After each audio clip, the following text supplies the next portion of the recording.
Technical Hafizur চ্যানেলে বার্ধক্য ভাতা রিলেটেড আবারও একটি নতুন ভিডিওতে সকলকে স্বাগত জানিয়ে আজকের ভিডিওটি শুরু করছি। বার্ধক্য ভাতা প্রকল্পে এই মুহূর্তে বিরাট বড় আপডেট। সামনে আসছে 2025 সাল, নতুন বছরে বার্ধক্য ভাতা বিরাট বড় চমক।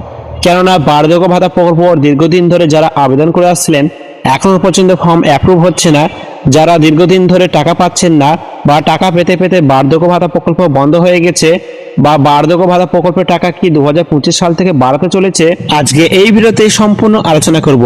তাই ভিডিওটি স্কিপ না করে সম্পূর্ণ ওয়াচ করবেন। আর ভিডিওটি ভালো থাকলে অবশ্যই ভিডিওটিকে লাইক করে চ্যানেলটিকে সাবস্ক্রাইব করে পাশে থাকা বেল আইকনটি অন করে রাখবেন, যাতে এই রকম নতুন নতুন ভিডিও সবারই আগে আপনার সামনে চলে যায়। তাহলে চলুন ভিডিওটি শুরু করা যাক। বার্ধক্য ভাতা প্রকল্প রাজ্যের একটি বিরাট বড় অর্থ উন্নয়নশীল প্রকল্প। কেননা এই প্রকল্পের মাধ্যমে রাজ্যের সকল বয়স্ক ব্যক্তিরা মাসে মাসে 1000 টাকা করে পাচ্ছে। শুধু বার্ধক্য ভাতা প্রকল্পই নয়, বার্ধক্য ভাতা প্রকল্পের সাথে সাথে প্রতিবন্ধী ও বিধবা ভাতা প্রকল্প, যে সকল ব্যক্তিরা এই প্রকল্পে আওতায় রয়েছেন সেই সকল ব্যক্তিদের কিন্তু মাসে মাসে 1000 টাকা করে দেওয়া হচ্ছে। তাহলে বুঝতে পেরেছেন যে আমাদের রাজ্য সরকার কতটা অর্থ উন্নয়নশীল প্রকল্প হিসাবে গড়ে উঠেছিল এই বার্ধক্য ও বিধবা প্রতিবন্ধী ভাতা প্রকল্প। বার্ধক্য ও প্রতিবন্ধী ও বিধবা ভাতা প্রকল্প রাজ্যের একটি বিরাট বড় অর্থ উন্নয়নশীল প্রকল্প।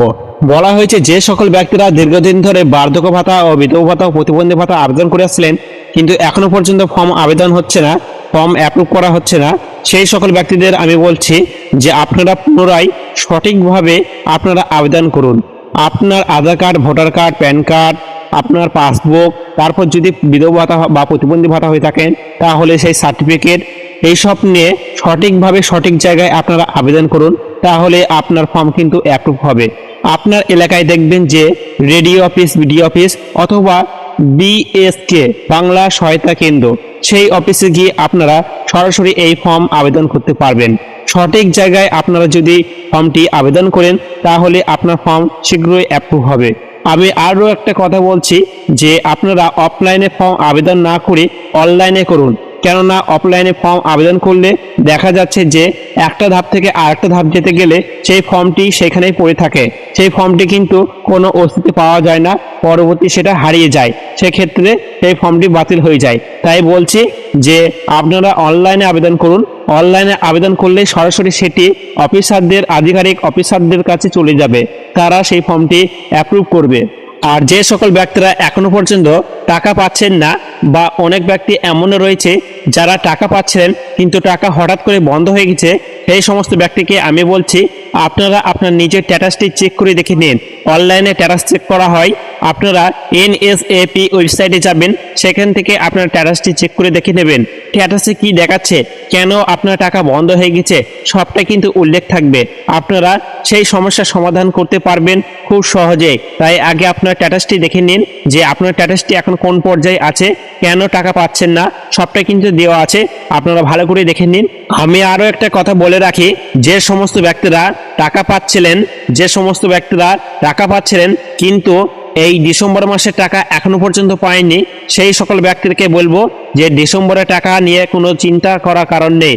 কেননা বলা হয়েছে যে সার্ভারে গন্ডগোল থাকার কারণে টাকা হয়তো দিতে অসুবিধা হয়েছে। আপনারা চিন্তা করবেন না, আপনার টাকাটি পরবর্তী মাসে একসাথে দেওয়া হবে, অর্থাৎ 2025 সালে জানুয়ারি মাসে একসাথে দেওয়া হবে, ডিসেম্বরের মাসের টাকা ও জানুয়ারি মাসের টাকা একসাথে দেওয়া হবে, আপনাকে আর চিন্তা করতে হবে না।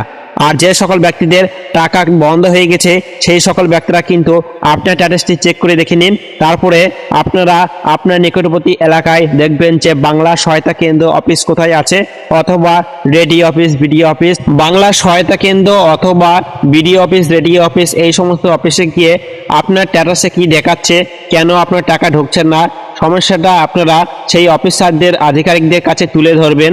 তিনারা দেখবেন, তিনারা দেখার পর তারা বলবে যে কেন আপনার টাকা ঢুকছে না। তারপরে তেনারা তাদের পার্সোনাল আইডি থাকে একটা সরকারে, সেই আইডি দিয়ে লগ ইন করে আপনার যে বার্ধক্য ভাতা, বিধবা ভাতা, প্রতিবন্ধী ভাতা যেটাই হোক না কেন সেটি সঠিকভাবে ঠিকঠাক করে দেবে। তারপরে আপনারা টাকা পাওয়া শুরু করবেন। আবার এমনও অনেক ব্যক্তি রয়েছে যারা এখনো পর্যন্ত ব্যাংকের সাথে আধার কার্ডে লিঙ্ক করায়নি, ব্যাংকের কেআইসি আপডেট করায়নি, সেই সকল ব্যক্তিরা কিন্তু টাকা পাবেন না। তাড়াতাড়ি ব্যাংকে কেআইসি আপডেট করে নিন, আধার কার্ডের সাথে ব্যাংকে লিঙ্ক করান, না হলে কিন্তু টাকা পাবেন না। কেননা এই বার্ধক্য বিধবা প্রতিবন্ধী ভাতার টাকা ডিবিটির মাধ্যমে আসে, আধার ডিবিটির মাধ্যমে, অর্থাৎ আধার কার্ডের মাধ্যমে টাকাটা হয়ে আপনার ব্যাংকে ক্রেডিট হয়। তাই আধার কার্ডের সাথে যদি ব্যাংকের লিঙ্ক না থাকে, কেআইসি আপডেট যদি না থাকে, তাহলে কিন্তু আপনারা টাকা পাবেন না। আপনারা এদিকেও একটি খেয়াল করবেন। আর একটা কথা বলে রাখি, যে সকল ব্যক্তিরা বার্ধক্য বিধবা প্রতিবন্ধী ভাতা আবেদন করেছিলেন, পেটিএম পেমেন্ট ব্যাংক দিয়েছিলেন, অথবা যে সকল ব্যাংকগুলো বন্ধ হয়ে গেছে সেই সকল ব্যাংকগুলো দিয়েছিলেন, তার জন্য কিন্তু টাকা কিন্তু আর ঢুকছে না। আপনারা এদিকেও একটি খেয়াল করে দেখবেন যে আপনার পেটিএম পেমেন্ট ব্যাংক নেই তো, যে সকল ব্যাংকগুলো বন্ধ হয়ে গেছে সেই সকল ব্যাংকগুলো আপনার বার্ধক্য বিধবা প্রতিবন্ধী ভাতা দেওয়া নেই তো, সেই সমস্ত ব্যাংকগুলো যদি দেওয়া থাকে তাহলে কিন্তু টাকা আর পাবেন না।